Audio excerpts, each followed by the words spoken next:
Michael-Kitco News, special coverage of the Explore Convention, is brought to you by Radisson Mining.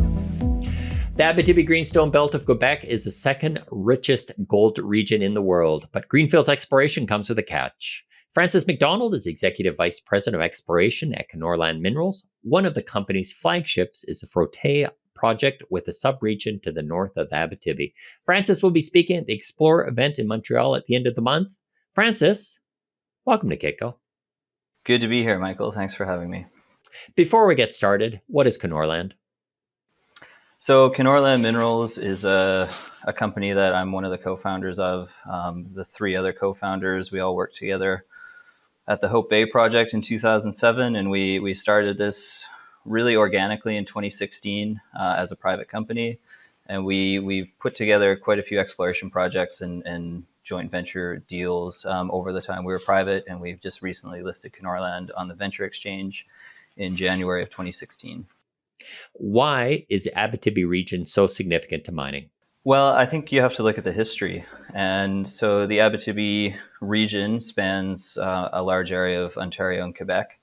And so some of the classic or most well-known Canadian mining camps are in the Abitibi Greenstone Belt. And those would be places like the Kirkland Lake Camp, the Timmins Camp, Val d'Or, these kind of areas. And so they were discovered in the 1910s to 1920s, and they're still producing gold to this day. And so that would be for the gold production, but it's also a large base metal camp as well. There's been about 750 million tons of VMS deposits found, and so these would be massive sulfide deposits for base metals. And so really, it's one of the premier Canadian mining districts. Francis, what's unique about the geology?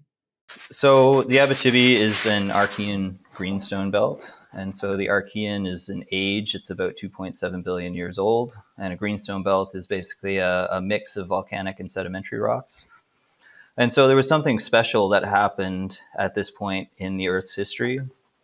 This is really one of the largest metallogenic events. And so a lot of the big gold deposits that are vein-hosted gold deposits happened in the Archean. And so the Abitibi is the largest preserved Archean greenstone belt. And so that's really what makes it special. Now, Francis, you say that the area is relatively unexplored. Well, the superficial geology, I would say. And so the underlying bedrock geology is very prospective in the northern part of the Abitibi, but it's covered by recent glacial sediments that make it difficult to explore. And so there's about a 10-meter layer of clay over a lot of the Abitibi, and that was because there was a huge lake on top of it that went from Quebec all the way to Manitoba. And so you had sediments settling on the bottom, and this really masks a lot of the prospective geology. And so this is why I would say that the northern parts of the Abitibi are relatively underexplored, even though it's the second largest gold producing district on the planet. What makes the exploration difficult and expensive? Yeah, it is expensive because I think my opinion is that if you're looking for gold, that you need to do some kind of geochemistry. And most gold deposits, I think, are found using some form of geochemistry, whether it's a piece of rock that someone banged off or it's stream sediment samples, glacial till samples. There needs to be some kind of gold anomaly to find it, because gold doesn't really have a geophysical signature. And so if you can't do any geochemical surveys, it's difficult. And the way that you do a geochemical survey in the Abitibi is you drill through the clay to sample the underlying material. So think of it as a soil sampling program, but you're doing it with a drill rig instead of a shovel. Now, Kenorland is doing a partnership for some of that exploration in the Abitibi.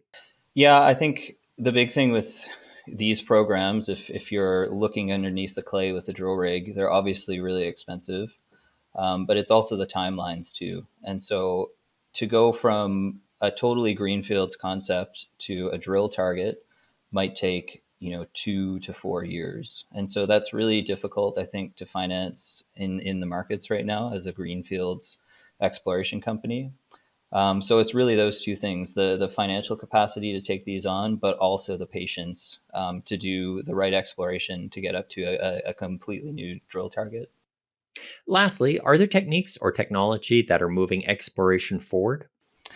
Yeah, I think there's always new things coming along, and the new tools that we have at our disposal now, I would say, is new analytical equipment. So portable XRF, which is a gun that tells you how much metal is in the rocks, and so that's one thing. Drones are really changing the way people are exploring right now because you can do drone geophysical surveys, which means you can get a lot higher resolution data.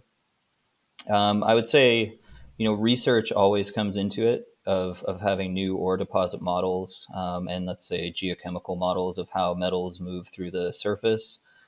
Things like data analytics obviously is changing every industry, and another thing would be drilling technology. And diamond drilling is something that really hasn't changed much in the last, I would guess, 70 years or so. But there are new kind of ways of drilling that are coming along, I think, that could really change things. And so I would say there's no real step changes at this point in the last while, but all of these tools are making exploration faster and cheaper, which is really, I think, the crux of the whole thing is making your money go further in greenfields exploration. What are you going to be talking about at Explore? Yeah, so that talk is going to be on our Shikobi project, which is a project that we've partnered with Sumitomo Metal Mining. And we've been doing exactly what I've just been talking about is drilling through the clay layer and sampling till or soil beneath that layer and top of bedrock. So we've been drilling, quite a few holes, about 500 holes. And so it's really from a greenfields exploration perspective. And so the talk will be about the Abitibi, the prospectivity of different parts of the northern Abitibi that's been overlooked, the exploration maturity of why people haven't really looked there or found things, and then what we're trying to do differently to go out and find new mineral deposits. Francis, thanks for speaking with Kitco. Thank you very much for having me. He's Francis MacDonald, Executive Vice President of Exploration at Kenorland Minerals. My name is Mike McRae, and you are watching Kitco Mining.